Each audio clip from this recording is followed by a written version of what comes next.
guys, it's Becca. Welcome back to my sewing room. In today's video, we're going to do a little bit of sewing, but first, we're going to do a little bit of explaining where I've been. So in March, when this whole COVID thing hit, my idea was to do this 12 block sampler quilt sew along, and I was really excited to do it.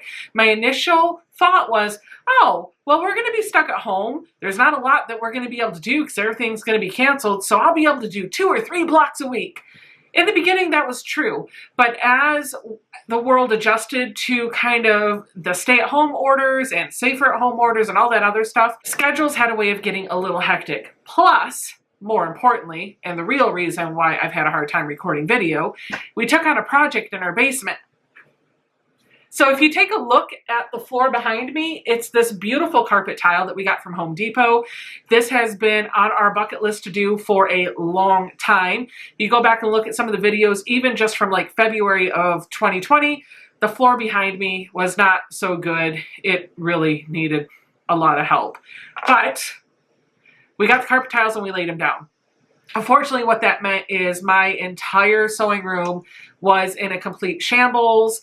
And then when we put things back in order, I ended up rethinking my entire design for my sewing studio. And I actually like the new layout, but the lighting and the camera setup and all the angles and figuring out how I'm going to record and where my YouTube space is going to be was a bit of a chore, a lot more of a chore than I thought it was going to be. But the good news is all the dust is settled, and I think I am finally ready to start making some good recorded videos and not just focusing so much on lives. So without any further ado, because I've already eaten up way too much time in this video, let's take a look at what we're going to do for block 10.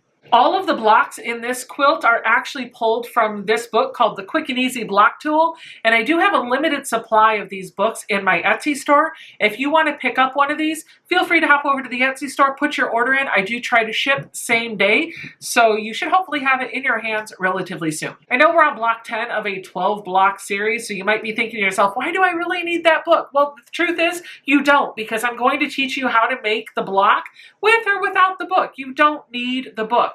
But this book does have patterns for 110 quilt blocks in 5 different sizes for each one. So if you ever want to do your own sampler quilt, this is a good book to have. And I love it because it's spiral bound, it lays flat, it's easy to read. My only thing is with this book, anytime it tells you to cut a square and then cut it on the diagonal either once or twice, you might want to add either 1/8 of an inch or a full 1/4 inch to that square. All right, so the pattern we're going to do this time around is called the Old Windmill. It is pattern number 67 in the book. Originally, I had another block planned for this, but the reality is I just want something that feels a little bit simpler. So we're going to go with this. Taking a look at this block, it actually looks like it's going to be constructed pretty easily. We're going to have 2 1/4 square triangles sewn together, and then we're going to sew that with another triangle to make a 1/2 square triangle unit 4 times, and then we're going to arrange it together in what looks like a little bit of a pinwheel. So what I think I'm going to do is pick one color for these big triangles, one contrasting print for this small triangle, and then my background in these 4 corners. Now, if I take a look at this area of the block, it tells me that these little white triangles are going to be fabric A, these little gray triangles are going to be fabric B, and then the big black ones will be my fabric C. So let's pick out 2 colors for my batiks that I think are going to work well. The hardest part, of course, is picking the fabric. I actually kind of like the way these work. Okay, so these are the fabrics I'm going to work with this time around. Let's get some background over here. So I've got my fabrics picked out, and the first thing that we need to do is take a look at our cutting instructions. For fabric A, now this is going to be our background, these little white triangles here. We're going to cut 1 square at 7 1/4, and they're going to have us cut this on the diagonal. So because I don't necessarily trust that, I'm going to size that up. I'm going to cut a square at 7 1/2 inches. And then fabric B, which is going to be the opposite end of that 1/4 square triangle, they want us to do the same thing. So for that one, they want us to cut at 7 1/4. I'm going to size that up to 7.5 as well. And then lastly, they're going to want us to cut for the big triangle. They're going to want us to cut 2 squares measuring at 6 7/8. And I think I'm going to step that up to either 7 or 7 1/8. And that will make sure that I'm cutting fabric plenty big enough for me to sew with. And if my units end up being a little big, I can always size them down. I know that I want my block right here to measure 12.5 inches. And so in order for that to happen, each of these quadrants will need to measure at 6.5 inches. So by cutting those pieces of fabric a little bit bigger and sewing them together, it'll let me have a good sized unit that's probably going to measure a little bit bigger, and then I can size it down, which will go a long way in making sure that my final block is right on target. Okay, let's get to cutting. First up, we're going to cut our background fabric. We just need 1 square at 7.5 inches. So let me wrestle my fabric here. So I'm going to just make sure that the bottom of this is lined up past the 7.5 inch line. I'm going to cut along the right and then along the top.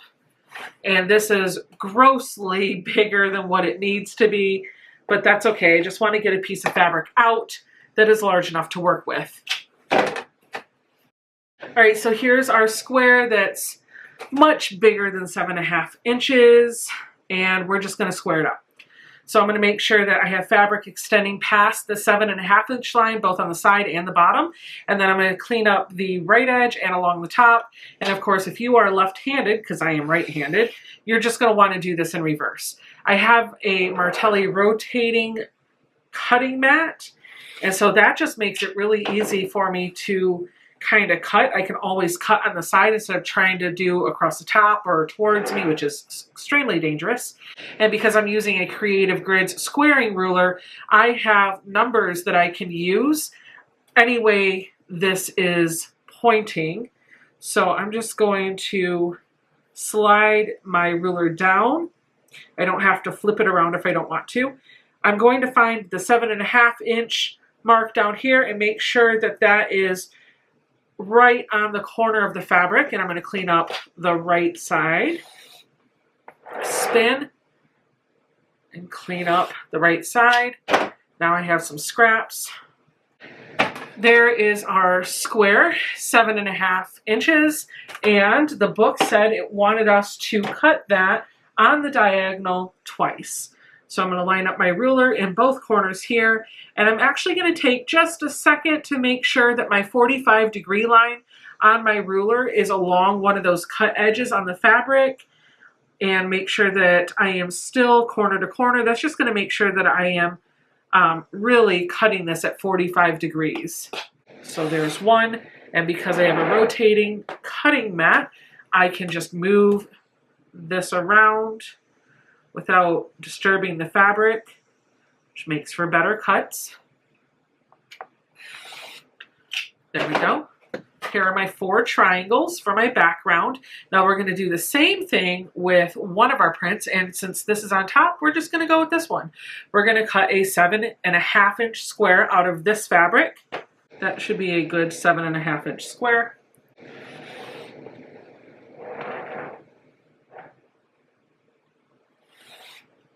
And for this one, it also wants us to cut this on the diagonal twice. So we're going to follow the same thing that we did with our background.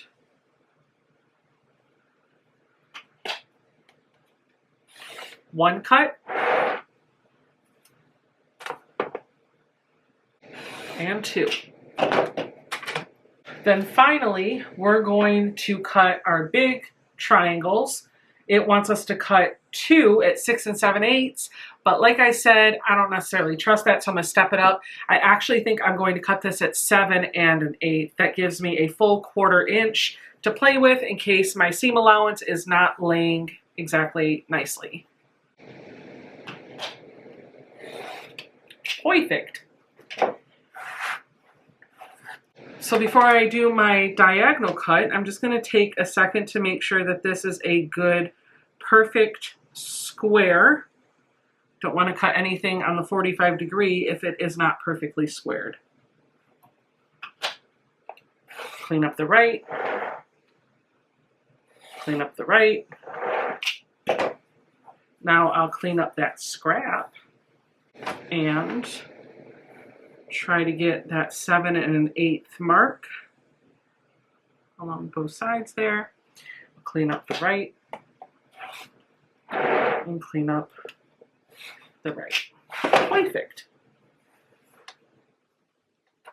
And then for this one, it wants us to cut it on the diagonal only once. Find the 45-degree line and just go corner to corner just one time. Get another 7 1/8 inch square and do the same thing that we just did to the first blue one.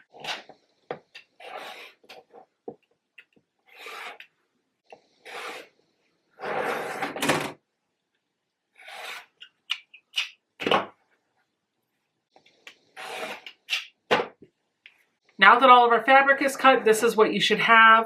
You should have 4 triangles of your background, 4 triangles of one of your prints, and 4 large triangles of another contrasting print. Let's put these together.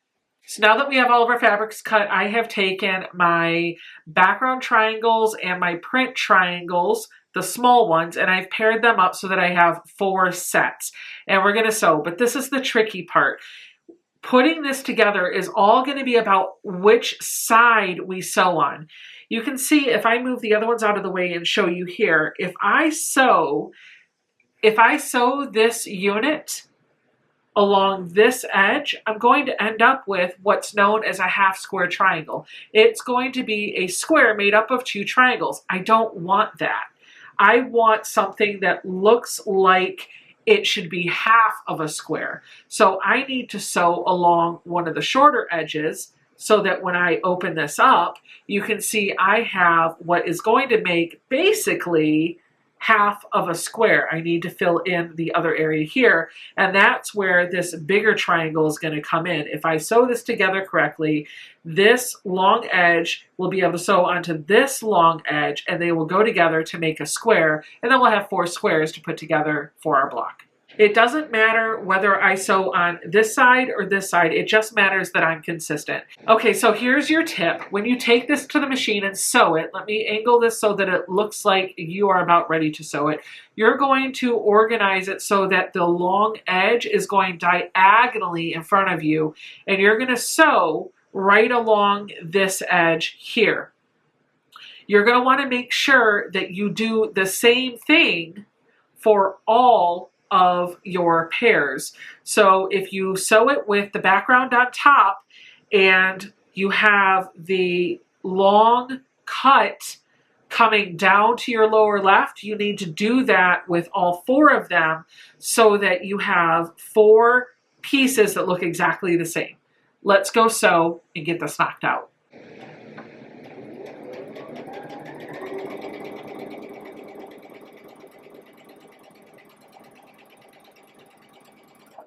If it helps you to pin this, please feel free to go ahead and pin your little triangles together. I'm a bit of a lazy sewer, so I don't really pin unless I absolutely need to.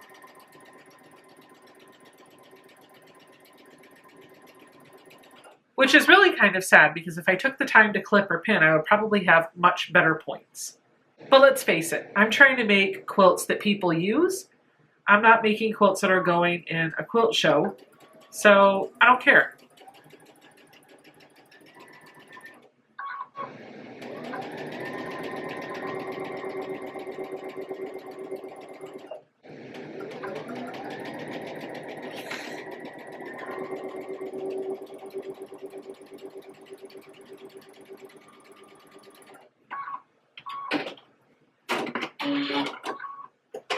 Now that we have all 4 of these units sewn together, we're just going to open them up and finger press ever so gently to the darker side of the 2 fabrics. For me, that's going to be the grain.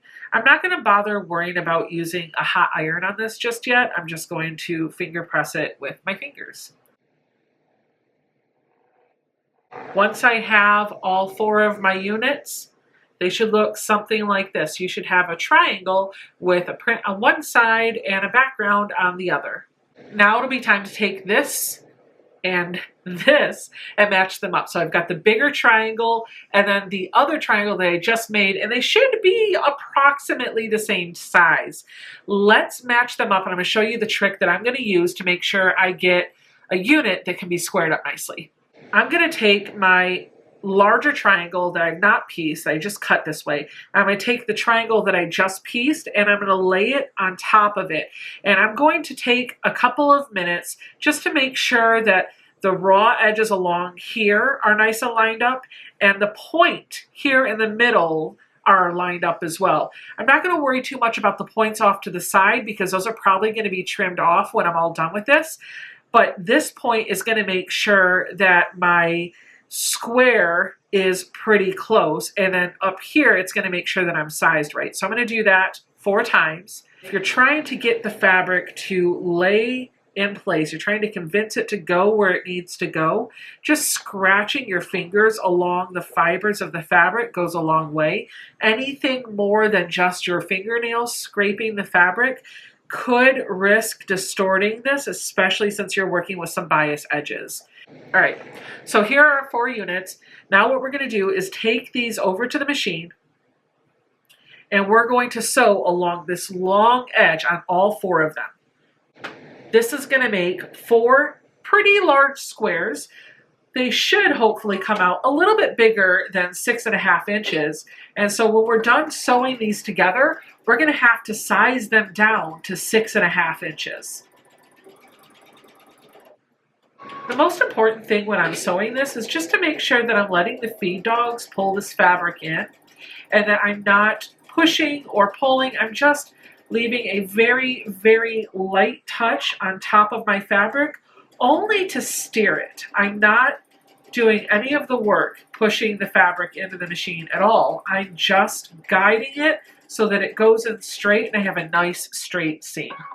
Okay, we have all 4 of our pieces sewn together. Now what I'm going to do is open them up, and I should have a square, not too shabby, and I'm going to press it so that the seam is actually open, because I know this is going to make a pinwheel and I want to reduce the bulk in the center of the block. So let me show you how I do that.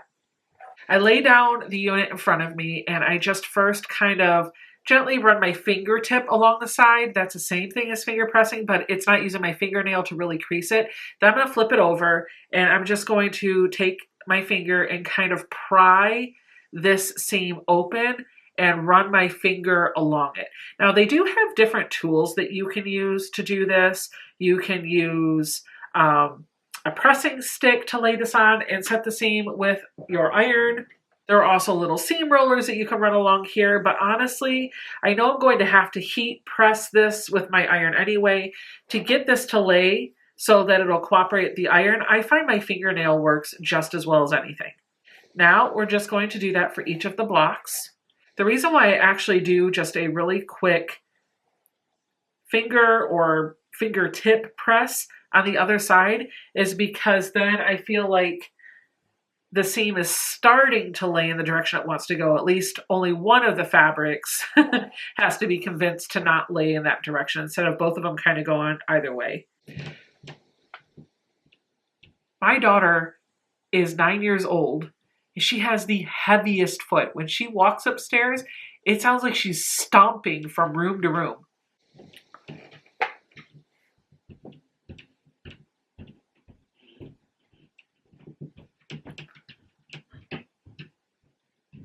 This is my life. Okay, the next step is actually really important. Now that I have taken the time to kind of guide where these seams need to go, I'm going to take a hot iron. I'm not going to worry about steam just yet, but I'm going to take a hot, dry iron and really convince all of these units to lay nice and flat, because our next step is to square these up at 6.5 inches, and then we're going to put these 4 units together to make our final block. See, that wasn't too horrible. Let's trim these down to 6.5 inches. Let me show you my trick for how I work with squaring up half square triangles. What I do is I get a square ruler. This is the Creative Grids 9.5 inch square ruler, and this is my most favorite ruler for squaring up blocks. What I'm going to do is look for this diagonal line that goes corner to corner on my ruler, and I'm going to make sure that that line is directly on top of the seam that goes from the corner to the corner of my block. That's going to make sure that when I square this block up, this seam is at a perfect 45 degrees from the bottom and the sides. Then what I'm going to do is make sure I have some fabric over here and some fabric over here extending past the measurement that I want. So I'm going to look on the bottom for the 6.5 inch line, make sure I have fabric below it. I'm going to look for the 6.5 inch line here and make sure that fabric is going under it. And then, and this is important, I need to make sure that there's fabric off here on the side and fabric off on the top. It can just be a little bit, it could just be a thread. But if I do that, then I can be guaranteed that I'm going to have a nice straight line here and here. If the fabric is waving underneath the ruler, if it's not even hitting the edge of the ruler, you're not going to be able to get as good of a clean of a cut. That's why I like to cut big, sew it together, and then trim it down. So we'll angle this back towards me and we'll make the cut.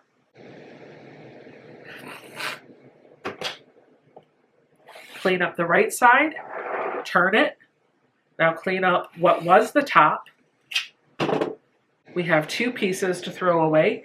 And now what we're going to do is turn the block around. Let me show you again to you. So this is now my perfect 90-degree point. Let me turn this around back towards you. What I can do with this is spin this around so that that 90-degree point is now at the bottom.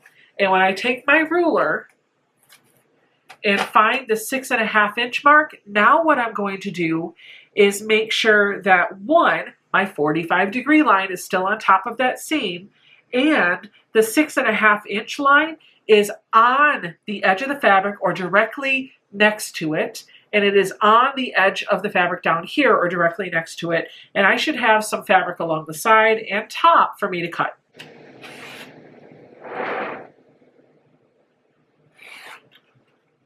Okay, you get the idea.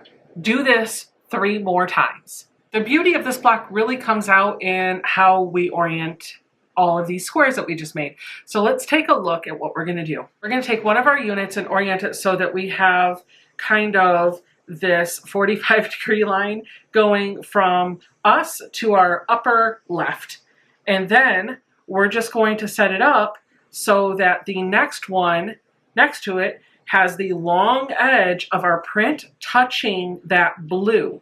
So what basically is going to happen is you're going to make kind of like a pinwheel block where the blue and the green are all going to the center and the blue and the white are all going out to the 4 corners of your block. And that's basically what you're going to do. So we're going to take these and sew along this, these, sew along this, and then we're going to open them up, probably press the seams open to reduce bulk, and then we're going to sew along the middle. So 3 more seams and we're done. Be very careful when you're sewing this to make sure that you have your fabric oriented appropriately. Might not be a bad idea after you sew the first one to take it back and lay it out and make sure it still matches up with the rest of the block. Otherwise, you'll get your block put together and then find out that you sewed it wrong and you're going to have to undo the whole thing and start over. And I don't know about you, but I would rather spend time sewing than unsewing. Now, using that trick that I showed you before, we're just going to press this middle seam open, and that's really going to reduce the bulk in the middle of this block. Whoever quilts this will appreciate you doing that. Now, before I sew these final 2 pieces together, I am going to take these seams to the iron and use a hot dry iron to force these seams to lay nice and open and flat. Now that we've moved things around, because we went to the iron, we just want to take a minute to make sure that our block is oriented the right way before we sew it together. Remember that the 2 prints must be going to the center for all the block. You want all of the background to be in the 4 corners. Before I take my final seam, this is a spot that I want to pay very close attention to. If we take a look down here, we can see that we have some points right here and some points right here that we really don't want to lose. And so this is an area where I'm actually going to take a minute to pin. I've got these magic pins. You can pick these up in my Etsy store. These are wonderfully sharp pins, but the nice thing about it is they have a good grip here and they're heat resistant. So if you leave them in while you're pressing, no big deal. So I'm going to show you a little trick here. I don't know if you can see this on camera, but do you see how on the back side in my seam, I have this little teeny tiny triangle right here? This is mimicking where the point is on the other side. So if I'm looking at the back side of my fabric and I stab a pin through the point, the very tippy top of that, it's going to come through on the point on the other side. And then I can use that pin to kind of stab through the point of the other seam. And basically what I've got now is a pin that's going through the points from both pieces of fabric, and I can just finish pinning that area. And that's going to hold that seam nice and tidy together. And if I really want to be very vigilant, I can take a few more pins and put them just kind of in the fabric along this raw edge to hold everything nice and together so that while I'm sewing, things don't shift around on me and cause me to get a wonky seam or some buried points. So I normally don't do this, but it's only one seam. Why not? And after all, I put all that work in to make this nice and perfect and flat. So let's just take it home. You guys saw it here first. I'm pinning. I normally don't pin. So the other nice thing about these pins is it comes with this super cute little container that latches closed pretty nicely. So you can pick these pins up and carry them around to retreats or other things. You could, of course, pull them out and put them in a pin cushion if you wanted to, but no need. And no, this is not a paid advertisement. They did not ask me to put that in the video. I'm just telling you, these are pins that I have found and I personally love. They are very fine and very, very sharp. So it's part of the other reason why I like them. I like pins that are very fine and very sharp because they just glide into the fabric. All right, here's our block. It's pretty much done. Before we finish here, we're going to take one more final step, and because we've really been paying attention to the bulk in our seams, I'm going to take my final seam and I'm going to press this open too. Trust me, you'll thank me for it later. That's it. So this is block 10 for the Sew Becca sampler. We only have 2 more to go. This was a pretty simple sew, if I do say so myself, and I am quite pleased with how well those points turned out in the center because I took the time to pin. Normally wouldn't have done that. And because all of these seams were pressed open, this lays as flat as a sheet of paper, or pretty dang close to it. I hope you guys have been enjoying this sew along with me. If you are new to my channel, please consider subscribing down below. It would mean the world to me. Clicking that subscribe button and the bell next to it costs you nothing, but it lets me know that you are interested in more videos, and YouTube knows to alert you when I upload them. Leave me a comment down below. Let me know if you're sewing along with me. I'd love to see what your blocks look like. Feel free to share them on social media with the hashtag Sew Becca Sampler, and you can always post them in the Becca's Babes group over on Facebook. That's all I've got for now, guys. Thank you for sewing with me, and I will see you guys all for block number 11. Bye.